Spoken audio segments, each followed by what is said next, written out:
Okay, so last section for the week is 12.2. Okay, it's on probability and using the binomial theorem to help us out. All right, so I'm just trying to take a look at this experiment. Okay, suppose we toss a coin 3 times. Okay, each toss is independent. Okay, what does that mean from yesterday? If means the result of one doesn't affect the result of another. Right. The result of one does not affect the result of flipping the next coin. Even if you get heads 10 times in a row, when you do it an 11th time, you're still 50-50 whether you get heads or tails. Okay? The previous outcomes do not affect the next outcome. Okay? And if that's what happens, that's an example of called repeated independent trials. Okay? Other examples include things like if the IRS checks for errors on a tax return. Just because yours had an error doesn't mean mine's going to have an error. Okay, those are independent. Drivers are checked at random to see if they have a seatbelt on. Okay, again, just because the person in front of me had it on or didn't have it on, that doesn't change the probability of whether I have it on or not. Okay, those are independent. Okay, an inspector checking for defects, okay, among randomly selected products. Okay, let's say you have products coming off an assembly line, and there's a 0.5% chance that the product is defective. If you pick, say, 3 or 4 parts in a row and they're all defective, that doesn't mean the 5th one you pick is going to be defective. It's just as likely as all the other ones to either be defective or not. Okay, those are independent events. Yeah, and that's what we're going to look at today, doing repeated independent trials where there's 2 outcomes. Okay? Like for the IRS, you either have an error or you don't. You either have your seatbelt on or you don't. The part's defective or it's not. It's only 2 outcomes. Okay, any questions on what it means to have repeated independent trials?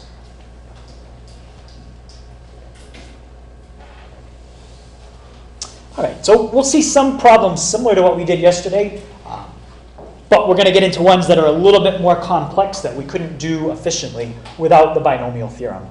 And that we didn't use yesterday. All right, so let's start with this one. It says, suppose that there's a random check for defective parts every hour as items come off the assembly line, and the probability of a part not having a defect is 0.98. So there's a 98% chance that the part is going to be defect-free. They make 3 random checks of the parts. What is the probability that you get no defect on the first check, a defect on the second check, and no defect on the third check? Okay, so what we'll do is we'll just look at it as 3 independent trials. Let's start with the first one. What's the probability? We'll start no defect. Okay, I'll call that P of n, probability of no defect. Yeah, the probability of no defect is 98 out of 100, or you could say 0.98. What's the probability of the second one they want to be defective? Probability of that is 0.02. And the last one, they want no defect again. Okay, what's the probability of that? 0.98. And what do we do with those 3 probabilities?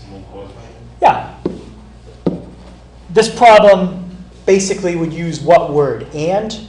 Or would it use or? And. Yeah, this is an and. The probability of no defect on the first, and a defect on the second, and no defect on the third. Okay, so let's multiply that out and see what we get. So we get 0.98 times 0.02 times 0.98. So the probability of this happening is pretty low. It's about 0.019. Or it's about a 1.9% chance.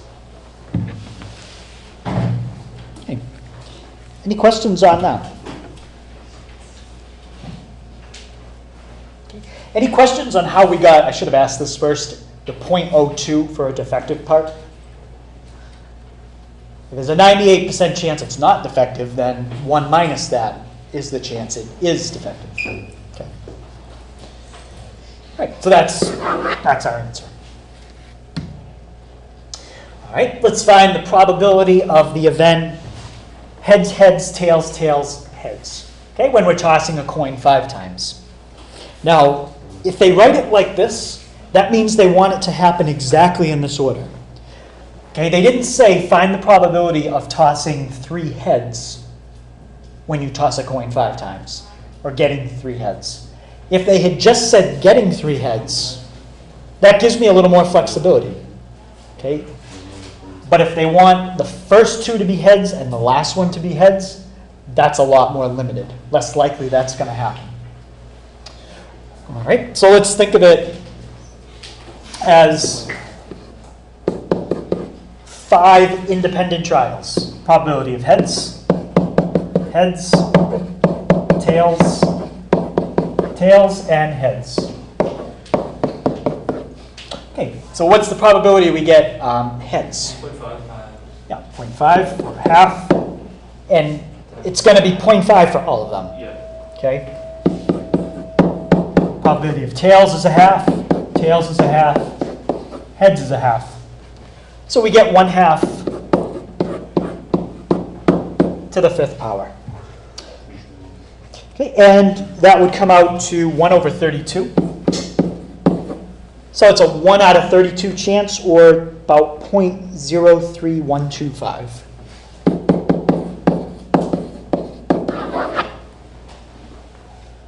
It's about a 3.1% chance of flipping a coin 5 times and having that exactly happen. Okay, does everybody understand the difference between the question having this happen versus me saying getting exactly 2 heads? Okay, if I just said I want you to get exactly 2 heads, I'm not specifying where it happens. So it could be the first 2, last 2, it could be any 2. And that would be a little bit higher probability, okay, than what we have here. Okay, we're going to get into that in a little bit.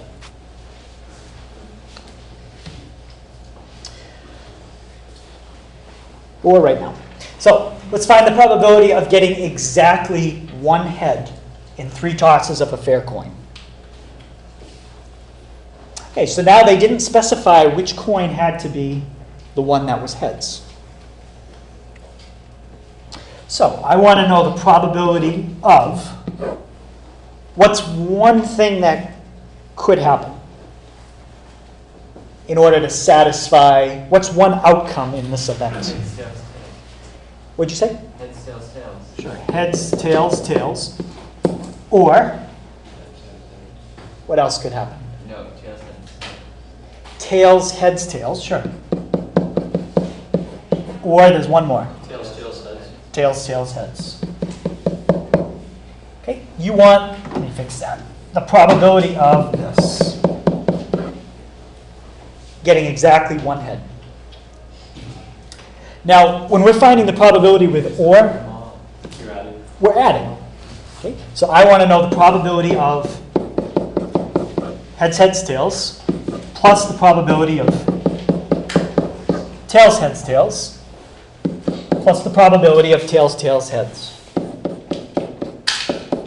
Now, if you don't remember how many outcomes are in the sample space for this type of event, that's something we'd want to find. Okay, so think of it this way. You're flipping a coin 3 times. How many outcomes the first time? 2? How many outcomes when you flip the coin the second time? 2. And the third time? 2. So the number of different outcomes for this experiment? 8. There are 8 outcomes. So what are the chances that you get this outcome? Yeah, it's only a 1 out of 8 chance. This is one outcome, heads, tails, tails, out of a total of 8 different outcomes. What are the chances of tails, heads, tails? 1 out of 8. That's 1 outcome out of 8. And tails, tails, heads. 1 out of 8. 1 out of 8. So what are the chances of this event happening? 3/8 of a chance, yep. Or about, yeah, about 0.375.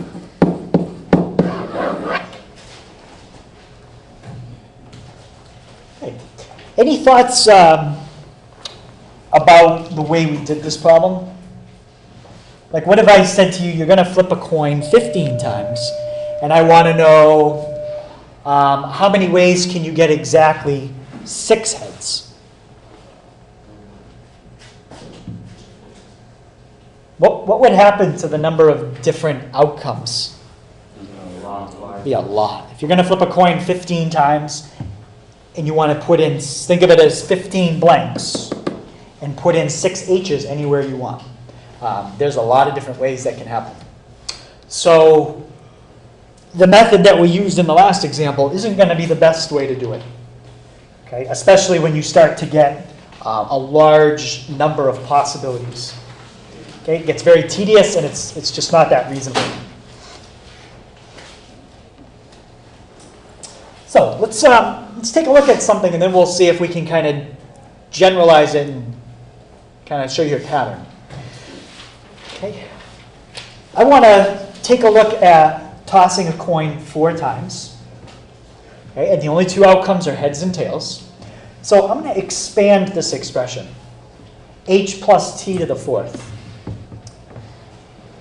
Okay, and where have we seen expanding things like this? What theorem did we use? Yeah, the binomial theorem. Okay, you look in the 4th row of Pascal's triangle, starting with row 0. And you start with 4 choose 0, h to the 4th, and then 4 choose 1, h goes down 1, and now you have t to the 1st. And then 4 choose 2, the h goes down 1 exponent, the t goes up, and we continue that pattern until we get to the last term.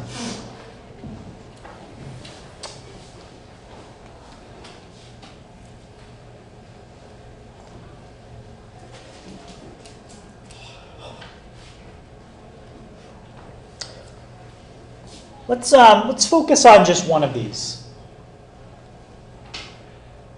Let's focus on this one for a second. H cubed t. Okay, that's the part that's after the coefficient. If I flip 4 coins, or toss the same coin 4 times, the same thing. How many ways can I get 3 heads and 1 tail? What's one way that could happen? Head, tail. Okay. What's another way it could happen? Heads, tails, heads. Heads, tails, heads. Basically, just move that t to all the different positions. Okay, we could have heads, tails, heads, and then tails, heads. Okay, so there's 4 ways we can get 3 heads and 1 tail. Watch what happens if we expand out that coefficient. 4 choose 1. Okay, go to math. Again, just for people who didn't see this yesterday, go to 3. And now you can type in 4 choose 1, and you get 4. So this coefficient in front tells you how many different ways you can get 3 heads and 1 tail. This coefficient tells me how many ways I can get 2 heads and 2 tails. Okay? So if you gave me 4 blanks and you want me to arrange 2 H's and 2 T's, there are 4 choose 2 ways to do it. Yes, which is 6. So there'd be 6 different ways to do it. So now we can figure out the number of ways to do it without listing them all. Okay, so the coefficient, I just explained this one, 4 choose 2, represents the number of ways to toss 2 heads and 2 tails. The exponent tells you basically how many heads and how many tails you're looking for.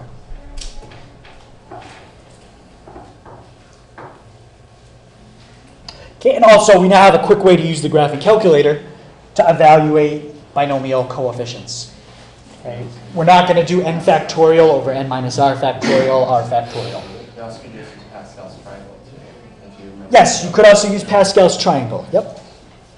I would say for this, Pascal's triangle would be reasonable. You'd need 4 rows, starting with row 0. If you're going to toss a coin 15 times, Pascal's triangle might not be as reasonable. Okay, so any questions on this expansion of h plus t to the 4th, or what the binomial coefficients represent?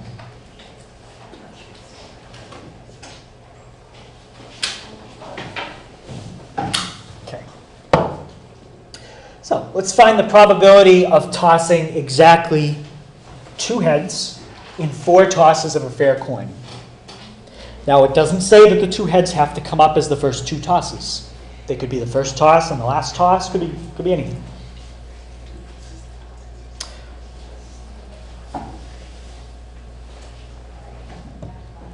So let's go back and look at what we've already got expanded.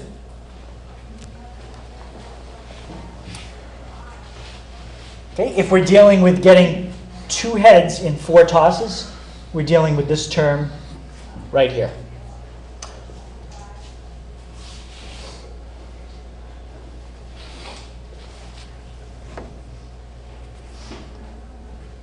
Okay, so any thoughts on how I can figure this out?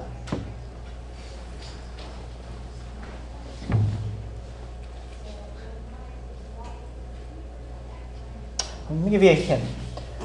Okay. How many, let's see, how many times are we tossing the coin? 4. We're tossing it 4 times.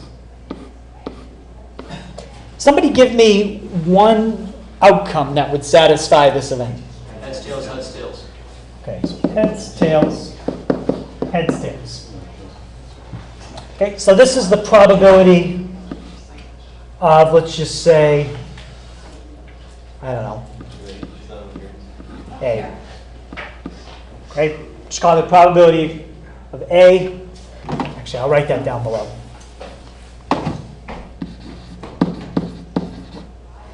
What's the probability of that happening? 1 out of 66. It's 1 out of 16. For this exact thing to happen. Heads, you have a half 0.5. Tails, you have a 0.5. Heads is 0.5. Tails is 0.5. That's 0.5 to the 4th power, or 1/16. So that's the probability of that specific event, outcome. Okay, so now what do you think I would do with that 1/16? That's going to be part of my answer. You'd use that for each possibility. You'd use that probability for each different possibility, for each outcome. How many different outcomes are there? There are 4 choose 2 outcomes. Okay? We're trying to get 2 heads. I'm going to look for the one where it has the exponent of 2 on the h. And it says that there are 4 choose 2 outcomes. And each outcome has a 1/16th chance of occurring. Right? So it's basically like you're adding 1/16th up 6 times. Okay? Or we could just say multiply by 6. Which is 3/8. Or 37.5% chance. Okay, so if you get stuck, you're not sure, okay, just find one outcome, okay, that would fit the event they're asking you for. And then ask yourself, what's the probability of that specific outcome? And then using the binomial theorem, multiply that probability by how many different outcomes there are. In this case, there are 6. Okay, but we're not going to list them all. Okay. So any questions on how we got 3/8? I just put 6 on top of 1/16 and then multiply. 6, yeah, that's fine, yep. If we, yeah, it ends up as 6/16, yeah. All right, so here's basically what we just did. Okay, so this is the binomial probability theorem. Okay, suppose we're doing an experiment where there's only 2 outcomes. You could think of it as H and T if it's heads and tails. It could be defective, not defective. Okay, anything where there's two outcomes. And assume that repetitions of the experiment are independent events, meaning the result of one doesn't affect the next. Okay, I'm going to call our event E. Okay, and I'm going to write a formula for the probability of event E. Okay, so this event is going to be defined by the following. It's going to be that T occurs exactly R times in N repetitions. So in our last problem, I think it was that heads occurred exactly 2 times in 4 repetitions.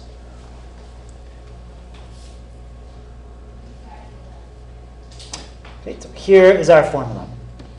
First thing you have to do is, it's a binomial coefficient. You have to do a combination of n choose r. Okay, this is going to tell you how many different ways or how many different outcomes there are that satisfy your event, okay, what you're asking for. Okay.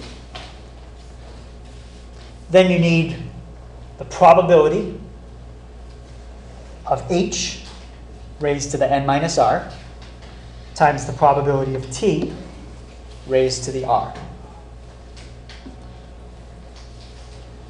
Okay, when we go through an example, it actually is a lot simpler. Okay, it basically ends up being the probability of an event times how many times you want that to occur, times the probability of the other outcome, times how many, raised to the power how many times you want that to occur.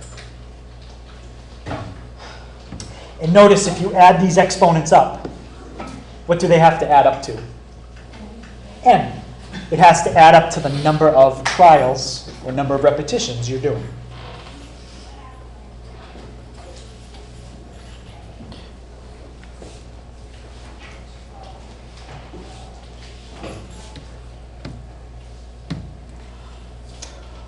All right, so this time we're going to toss a coin 7 times, and I want to find the probability of exactly 3 tails. All right, so what would be the first thing I would write down if I'm going to use my binomial probability theorem? Didn't choose it. All right, so what's n in this case? 7. If you want, you can make a little chart. Yep, n is 7. Okay, and we're doing 7, choose 3. So r is 3. And now just fill in the rest. That's the number of ways, that's the number of outcomes that would satisfy this event. Times, what's the probability of 0.5. heads? Yeah, 0.5. And how many times do you want heads to come up? 4 times. Yeah, 4. Or you could do 7 minus 3. How many times do you want, well, what's the probability of tails? I should have asked that. It's a half. And how many times do you want tails to come up? 3. Okay.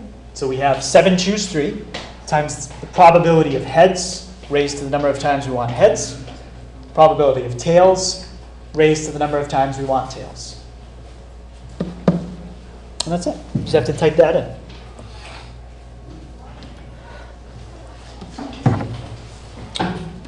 All right, so 7 choose 3. That's going to be, it's not huge, but it's big enough we wouldn't want to list all the outcomes out.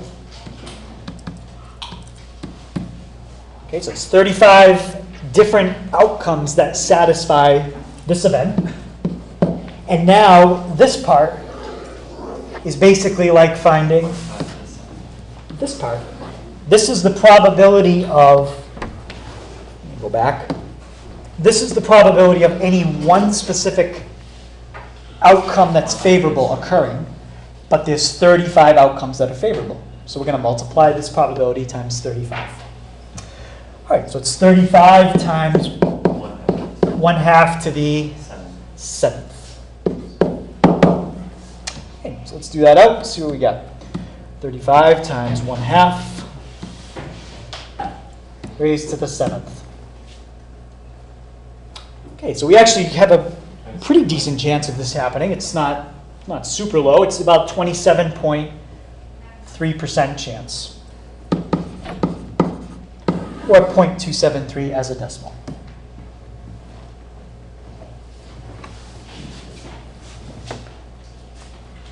Okay, any questions on that? If they want it, I think the book left it as a fraction. You can always press math, convert it to a fraction, and it's 35 over 128.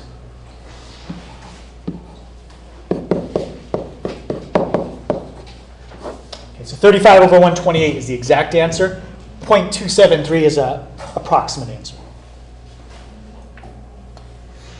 Okay, any question on example 5?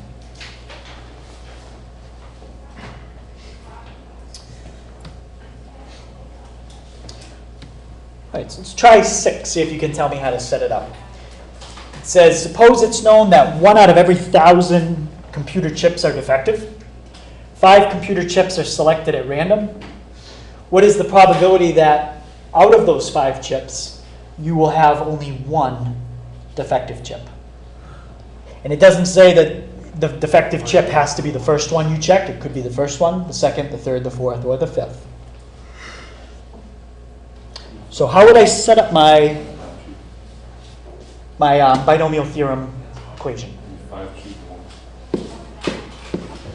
1. Okay. So, And what are the 2 probabilities we're dealing with? The probability that the chip is, yeah, we have probability of defective and not defective. Which defective?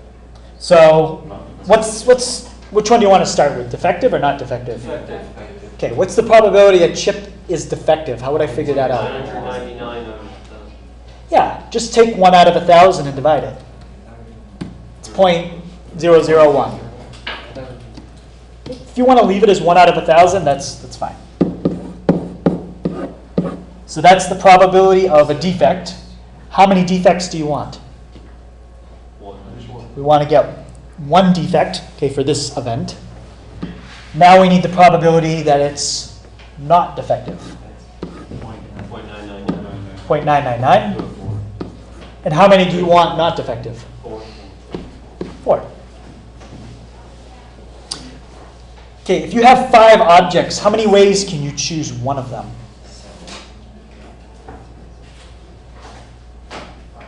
5. If I held out 5 different colored markers and I said, how many ways can you choose one? You can choose one of the 5.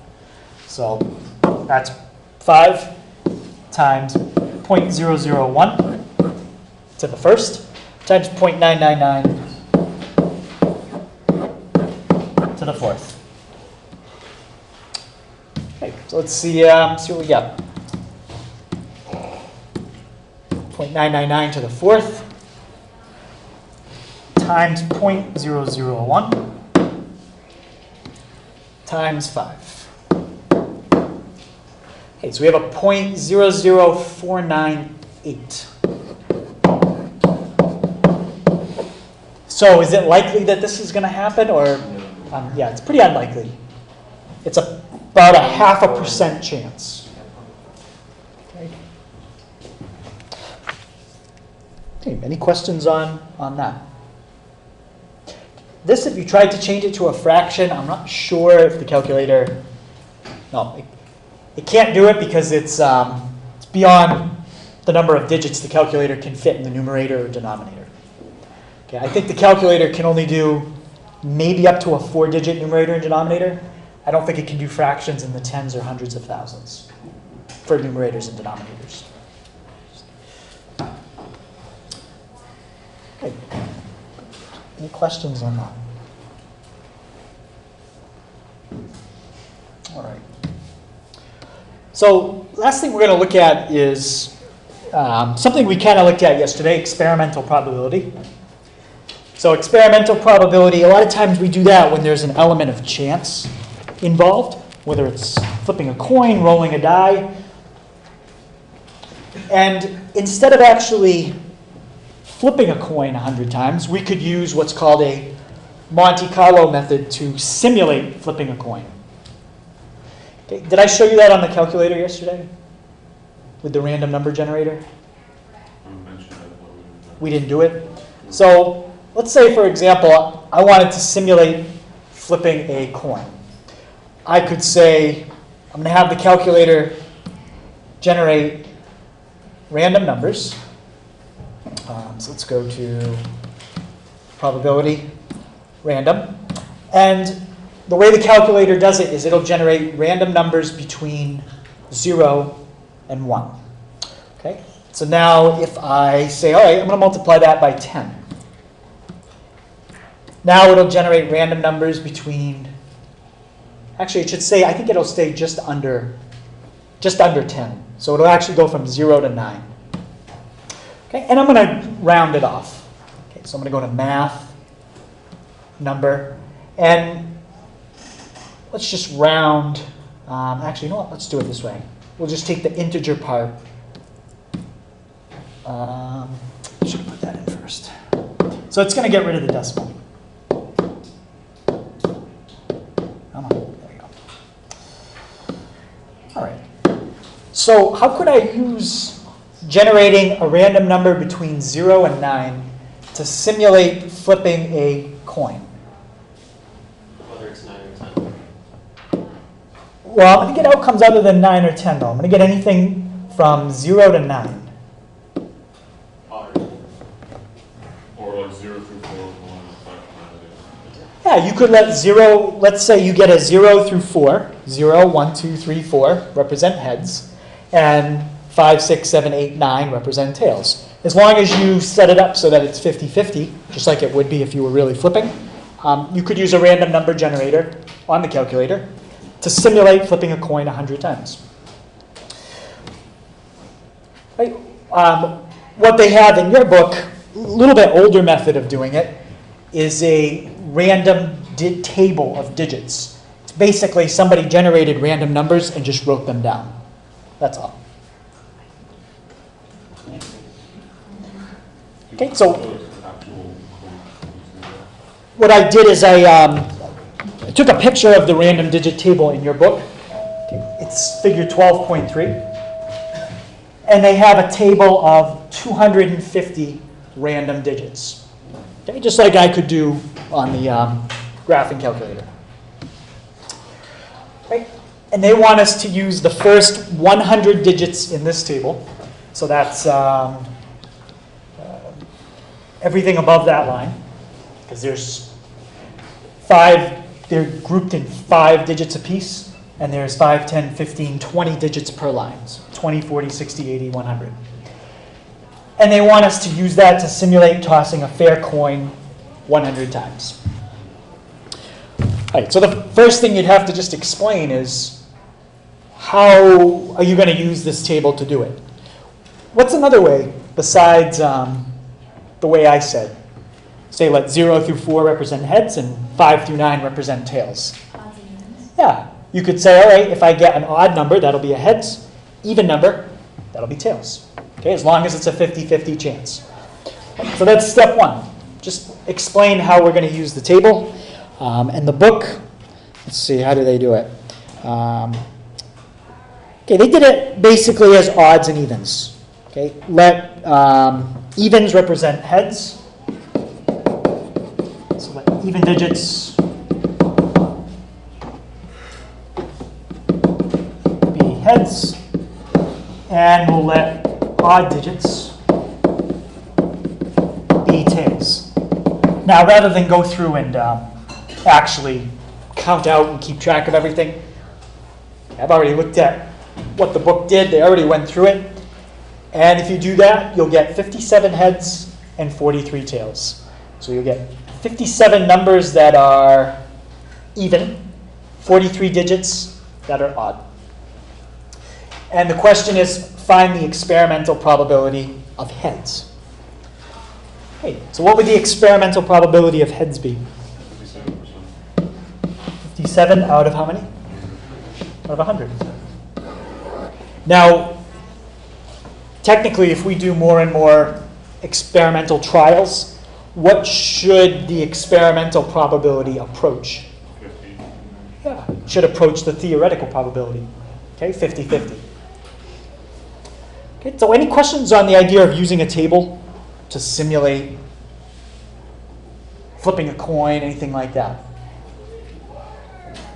Now, what if I wanted to use this table to simulate flipping an unfair coin? Let's say the chances of heads were 70% and the chances of tails were 30%. How could I use this table to simulate flipping an unfair coin? Like what digits 0 through 6 be heads and 7, 8, 9 be tails? Yeah, let 0 through 1, 2, 3, 4, 5, 6 be heads. So you have a 70% chance of heads. And then let 7, 8, 9 be tails. And then you could simulate flipping an unfair coin. Okay. All right, so very similar question again, same table of data. This time they're using all 250 numbers to simulate flipping a coin 250 times. Find the experimental probability of heads. Okay, if you go through and count up evens and odds, they do it the same way they did last time. You get 129 heads and 121 tails. So what's the probability, experimental probability of heads? Yeah, 129 out of 250. Okay, so that's probably the easiest thing we do today. It's really, really straightforward. Any questions on that? All right, so that's basically where we're going to end with probability. So we definitely didn't cover every single thing you can do. There's a lot more in probability, but this gives you guys kind of a basic idea of what probability is. I think we already said this. The more and more trials you do experimentally, it gets closer and closer to the theoretical. I already said that. All right, so the homework tonight, it's in the book, section 12.2, page 671. Okay, try 1 to 18 all, and number 20. Okay, tomorrow we will have our test in class, and that is our last test for the year.